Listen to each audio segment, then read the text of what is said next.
Hello everyone, RP math গুরুকুলে সবাইকে স্বাগতম। আমরা চলে এসেছি RRB NTPC CBT 1 special GK marathon class 8-এ। সুতরাং বেশি দেরি না করে চলো শুরু করে দিই আমাদের আজকের প্রথম প্রশ্ন। Which country won the first ICC men's টি-20 ওয়ার্ল্ড কাপ টাইটেল? টি-20 ওয়ার্ল্ড কাপ কবে শুরু হয়েছিল? না 2007 সাল। 2007 সালে প্রথম টি-20 ওয়ার্ল্ড কাপ হয়। মেন্স টি-20 ওয়ার্ল্ড কাপ শুরু হয়েছিল 2007 সালে। ঠিক আছে, কোথায় হয়েছিল? মূলত সাউথ আফ্রিকা, যেখানে জোহানেসবার্গ, কেপটাউন এরকম বড় বড় মাঠ রয়েছে। তো এই 2007 সালে সাউথ আফ্রিকায় যে প্রথম টি-20 world cup men's টি-20 cricket world cup অনুষ্ঠিত হয়েছিল, সেই টি-20 মেন্স ক্রিকেট ওয়ার্ল্ড কাপে চ্যাম্পিয়ন কী হয়েছিল? ইন্ডিয়া। কাদের হারিয়েছিল পাকিস্তানকে। মহেন্দ্র সিং ধোনির নেতৃত্বে প্রথমবার এই কাপটি জিতেছিল ভারত। ঠিক আছে, 2024 এরপর 2007 সালের পর 2024 সালেও মানে আগের বিশ্বকাপ, আগের টি-20 ওয়ার্ল্ড কাপটাও কিন্তু ভারতই জিতেছে। কাকে হারিয়ে? সাউথ আফ্রিকাকে হারিয়ে। রাইট। আচ্ছা, এরপর এই ওয়ার্ল্ড কাপ কোথায় হয়েছিল? 2024-এর ওয়ার্ল্ড কাপ। 2024-এর ওয়ার্ল্ড কাপ হয়েছিল ইউএসএতে। ওকে, নেক্সট ওয়ার্ল্ড কাপ 2026-এ হবে। কোথায় হবে? ভারত আর শ্রীলঙ্কা দুটো দেশের যৌথভাবে এই ওয়ার্ল্ড কাপ হবে। ওকে, তো এখান থেকে এইগুলো কিন্তু প্রশ্ন আসতে পারে। 2026-এ ভারত শ্রীলঙ্কায় হবে, মানে প্রশ্ন আসতে পারে পরবর্তী টি-20 ওয়ার্ল্ড কাপ কোথায় অনুষ্ঠিত হবে, সেটা ভারত শ্রীলঙ্কা দুটো দেশে যৌথভাবে হবে। 2024-এর বিশ্বকাপ কোথায় অনুষ্ঠিত হয়ে গেল, সেটা হচ্ছে ইউএসএ হবে। 2024-এর বিশ্বকাপে কে পেয়েছে বা কে বিজয়ী হয়েছে ইন্ডিয়া, বিজিত হয়েছে সাউথ আফ্রিকা। সুতরাং অনেকগুলো প্রশ্ন কিন্তু এখান থেকে তোমরা কমন পেতে পারো। চলো next question. Which one of the following is a similarity between acid and bases? দুটোর মধ্যে সিমিলারিটি কি? না দুজনেই process of mixing acid or bases with water exothermic. Okay, তাহলে অপশান ডি হচ্ছে আমার রাইট অ্যান্সার।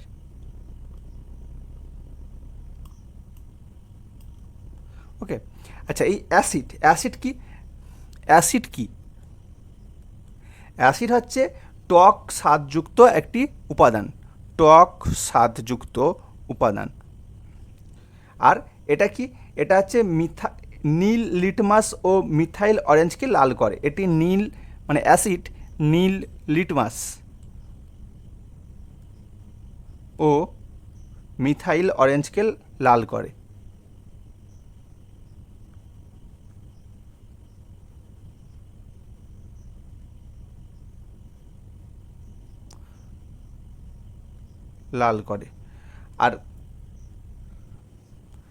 আর ক্ষার কি? অ্যালকালিন। এটি হচ্ছে তীক্ষ্ণ এই ধরনের একটা উপাদান, তিক্ত স্বাদ মানে তেতো। ওকে, তাহলে অ্যাসিড ক্ষারের মধ্যে এটা পার্থক্য। নেক্সট,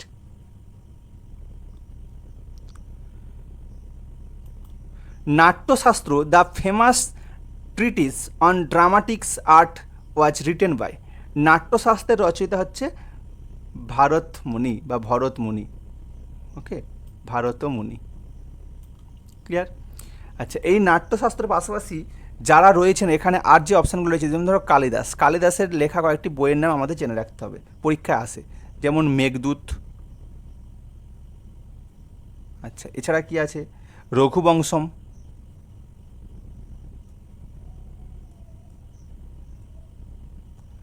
এছাড়া অভিজ্ঞান Shakuntalam.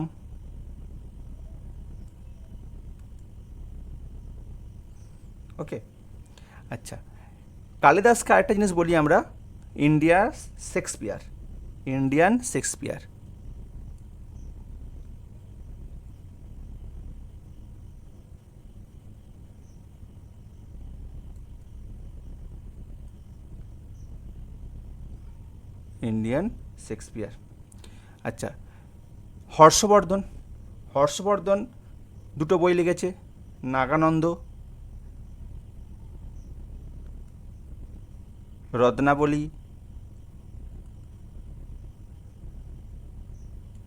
Priyadarshika.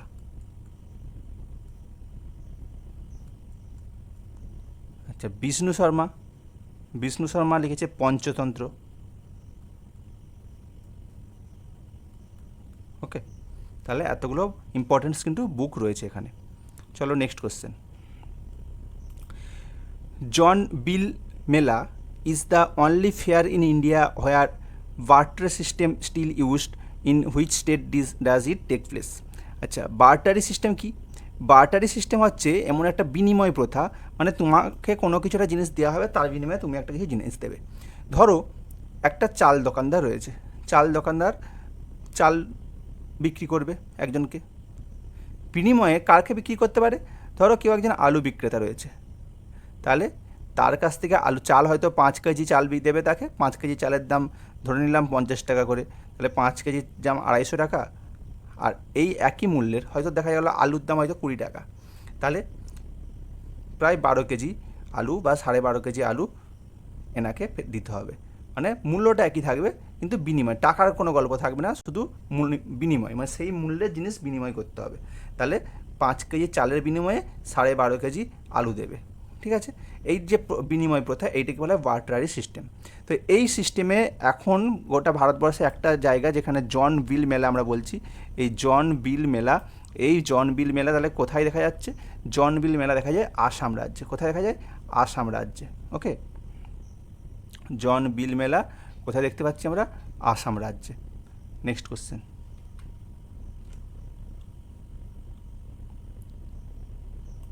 In India river dolphin are found in river. River dolphin কোথায় দেখতে পাই আমরা? রিভার ডলফিন দেখতে পাই ঘাগঘারা নদীতে, বা ঘরঘোড়া যেটাকে বলি বাংলায়। ঘাগঘারা বা ঘরঘোড়া নদীতে আমরা হচ্ছে ডলফিন দেখতে পাই, রিভার ডলফিন। এটি কি না, ঘাগঘারা হচ্ছে গঙ্গার একটা উপনদী, রিভার গঙ্গা, তারই একটা উপনদী হচ্ছে ঘাগঘারা। ওকে,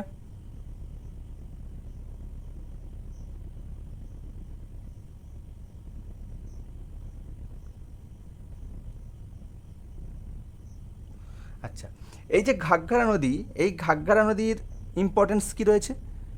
ঘাগঘারা নদীর ইম্পর্টেন্স হচ্ছে এই নদীটা তিব্বত রিজিয়ান থেকে উৎপত্তি হয়েছে। কোথা থেকে উৎপত্তি হয়েছে? তিব্বত রিজিয়ান থেকে উৎপত্তি হয়েছে।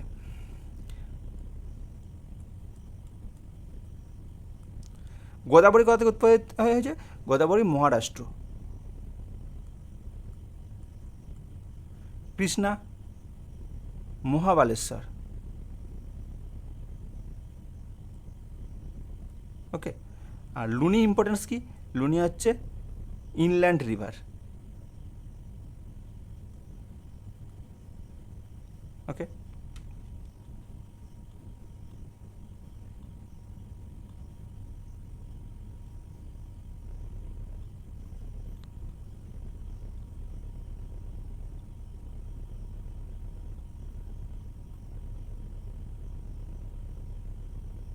আচ্ছা, next question. The first Indian flag, প্রথম ভারতীয় পতাকা যেটা, first Indian flag to be hosted on foreign soil was unfold by Bhikaji Cama in 1907। 1907 সালে ভিকাজি কামা দ্বারা যে ভারতের পতাকাটা উত্তোলন করা হয়েছিল, সেটা কোথায়, কোন জায়গায়? সেটা হচ্ছে উত্তর হচ্ছে জার্মানি। কোথায়? জার্মানি। জার্মানির একটা বিশেষ জায়গা আছে, প্রশ্ন অনেক সময় আসে, সেটা কোথায়? জার্মানির স্টুটবার্গ।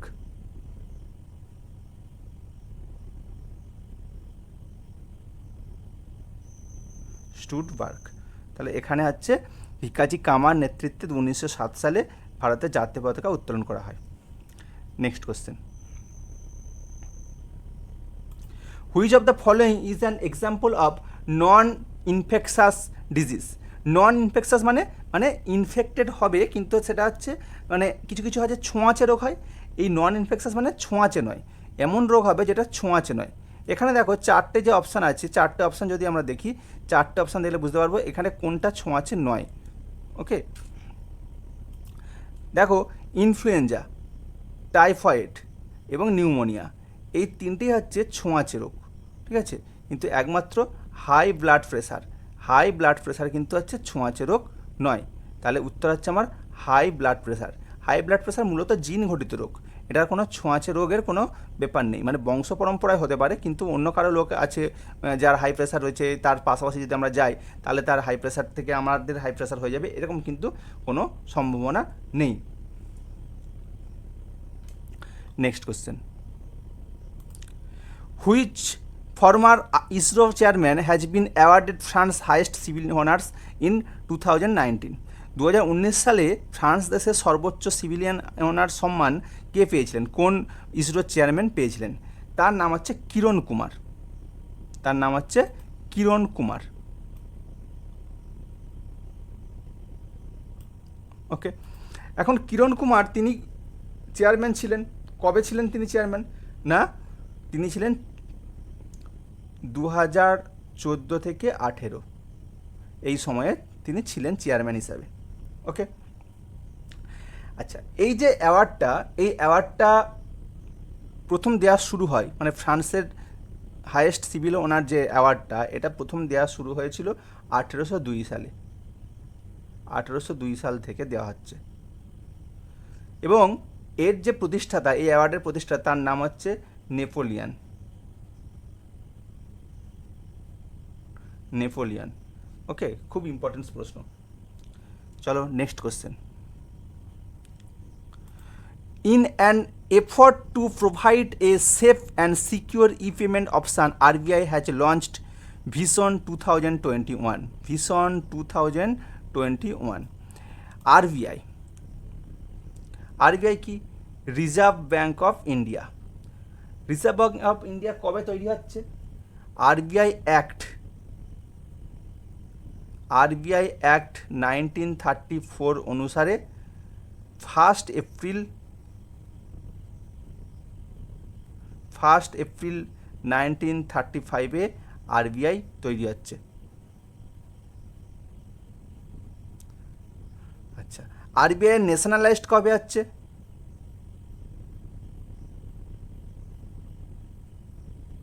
ন্যাশনালাইজড কবে হচ্ছে?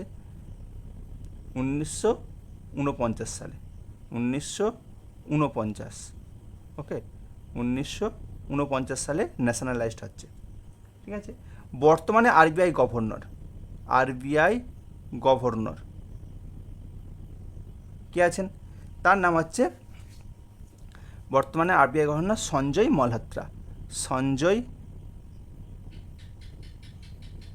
মালহাত্রা। খুব ইম্পর্টেন্ট প্রশ্ন। RBI এর present governor Sanjay Malhotra. Next question, which is the world's largest fresh water lake in term of volume? ভলিউমের দিক থেকে ওয়ার্ল্ডের সবথেকে বড় ফ্রেশ ওয়াটার লেক, তার নাম হচ্ছে লেক বৈকাল। ওকে, লেক বৈকাল। এখন দেখো, এটি শুধুমাত্র লার্জেস্ট নয়, এটা হচ্ছে লার্জেস্ট প্লাস ডিপেস্ট। ওকে, আচ্ছা, যদি বলে লংগেস্ট লেক, তাহলে কি হবে? তাহলে হবে লেকটির নাম টাঙ্গানিকা।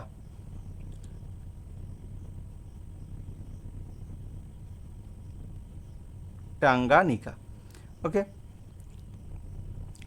নেক্সট, এখানে দেখো এই যে বাকি লেকগুলো রয়েছে, যেমন ধরো কাস্পিয়ান সি কোথায় দেখতে পাই আমরা? এশিয়া অ্যান্ড ইউরোপ এর মাঝে অবস্থিত একটি জায়গা, যেখানে হচ্ছে ভূমি দ্বারা আবদ্ধ একটা বড় হ্রদ বা লেক, যার নাম হচ্ছে কাস্পিয়ান সি। লেক সুপিরিয়র এটা কোথায় আছে? এটা ইউএসএতে। লেক মিচিগান এটা কোথায় আছে? এটাও নর্থ ইউএসএতে। Okay, next, which of the following medicinal plant can be use to treat blood pressure? Blood প্রেশারকে কন্ট্রোল করতে যে মেডিসিনাল ট্রি বা আমাদের চারপাশে ছড়িয়ে ছিটে থাকা যে ভেষজ গাছটি দরকার হয় সেটা বা ব্যবহার করি আমরা, সেটা হচ্ছে সর্পগন্ধা। কী গাছ? সর্পগন্ধা। Next, which article of the Indian constitution grant the right to equal opportunity in public employment? Public এমপ্লয়মেন্টের ক্ষেত্রে সবাইকে সমান সুযোগ দেওয়া হয়, কোনটা? সেটা হচ্ছে আর্টিকেল নাম্বার 16, 16 নম্বর আর্টিকেল অনুযায়ী পাবলিক এমপ্লয়মেন্টের ক্ষেত্রে সবাইকে সমান সুযোগ সুবিধা দেওয়া হয়। এবার দেখো আর্টিকেল 13, আর্টিকেল 13-এ কী বলা আছে? আর্টিকেল 13-এ বলা আছে যে হাইকোর্ট বা সুপ্রিম কোর্ট, হাইকোর্ট অথবা বা এবং সুপ্রিম কোর্ট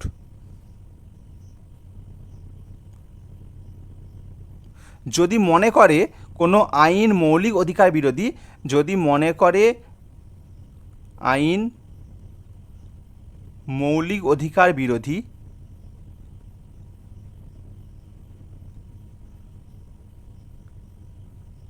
তবে তা বাতিল করতে পারে।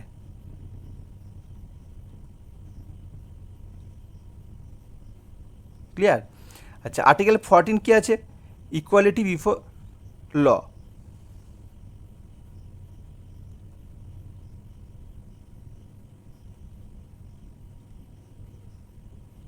আইনের চোখে সবাই সমান। আর আর্টিকেল 15-এ কি আছে? নারী পুরুষ নির্বিশেষে সবাই সমান অধিকার পাবে, ইকুয়াল অপরচুনিটি।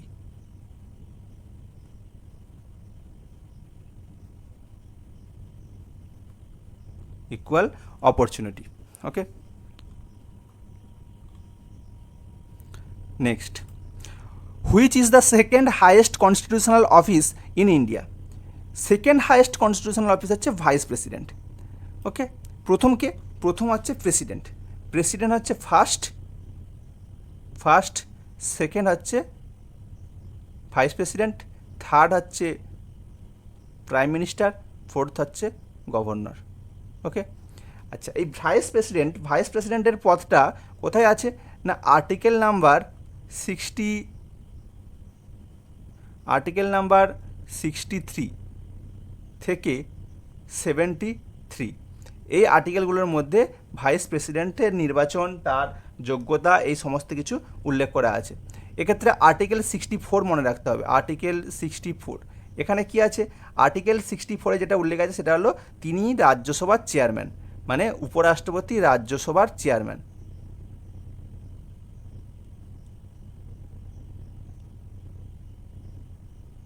ওকে, ক্লিয়ার? চলো next question. Who said the following when laying the foundation stone ceremony of Banaras Hindu University? There is no salvation for Indian unless you strip yourself on this jewel and hold it in the trust for your country men in India. এটি বলেছিলেন মহাত্মা গান্ধী। কে বলেছিলেন? মহাত্মা গান্ধী।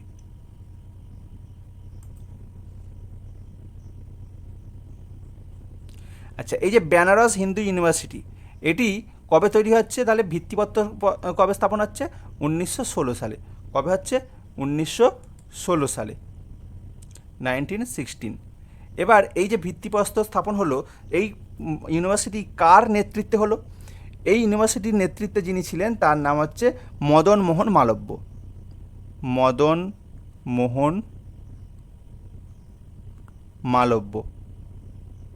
ওকে, মদন মোহন মালব্যের নেতৃত্বে এই Benaras Hindu university তৈরি হয় 1916 সালে। ওকে, আচ্ছা, এরপর যিনি আছেন ধরো মোহাম্মদ আলী জিন্নাহ, তিনি কে? তিনি হচ্ছেন all India Muslim League, all India Muslim লীগের নেতা বা নেতৃত্ব বহন করেছেন। অল ইন্ডিয়া মুসলিম লীগের নেতৃত্ব নিয়েছেন 1913 থেকে 1947, দীর্ঘ সময় তিনি এইখানে উপস্থিত ছিলেন বা জায়গা দখল করে ছিলেন। আচ্ছা, গোপালকৃষ্ণ গোখলেকে সার্ভেন্ট অফ ইন্ডিয়া সোসাইটির প্রতিষ্ঠাতা।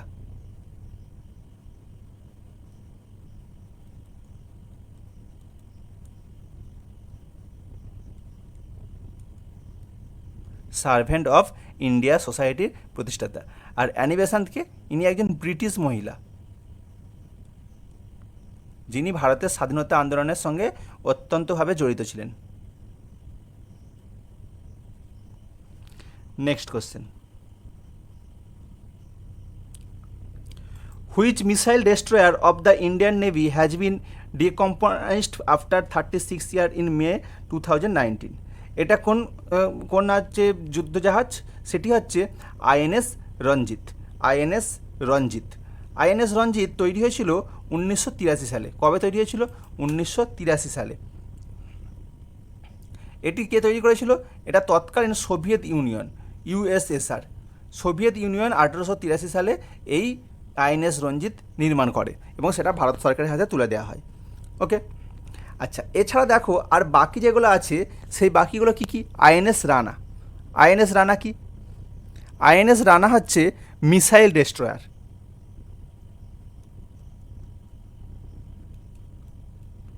মিসাইল ডেস্ট্রয়ার কবে তৈরি হয়েছে? 1982 সালে। আচ্ছা, আইএনএস বিক্রান্ত, এটা কি? আইএনএস বিক্রান্ত হচ্ছে aircraft carrier. Aircraft carrier.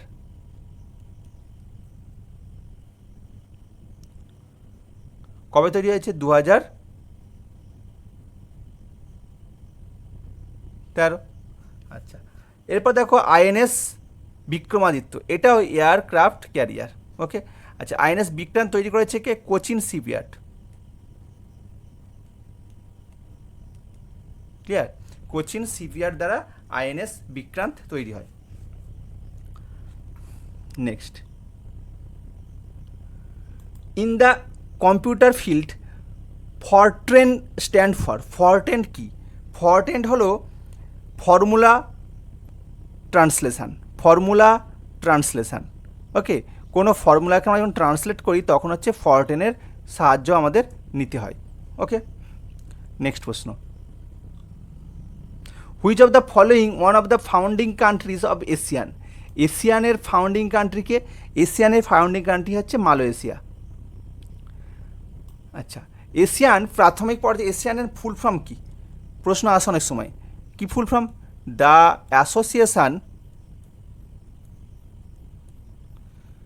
Association of south east Asia, south east Asia nation. কবে তৈরি হচ্ছে? এটি তৈরি হচ্ছে 1967 সালে। এস্টাবলিশ হচ্ছে কবে? 1967 সালে। ক্লিয়ার? এবার দেখো এই এশিয়ানের হেডকোয়ার্টার কোথায়? এশিয়ানের হেডকোয়ার্টার হচ্ছে জাকার্তা। ওকে, বর্তমানে এশিয়ানের সদস্য সংখ্যা কত? 10 জন। কতজন সদস্য? 10 জন সদস্য। আচ্ছা, এবার দেখো এই যে এশিয়ান প্রাথমিক পর্যায়ে কোন কোন দেশ নিয়ে তৈরি হয়েছিল? ইন্দোনেশিয়া, তার সঙ্গে মালয়েশিয়া, তারপর ফিলিপাইন্স,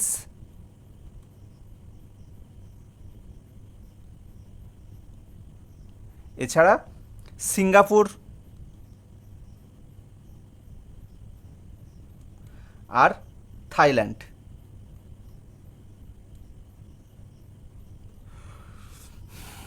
নেক্সট,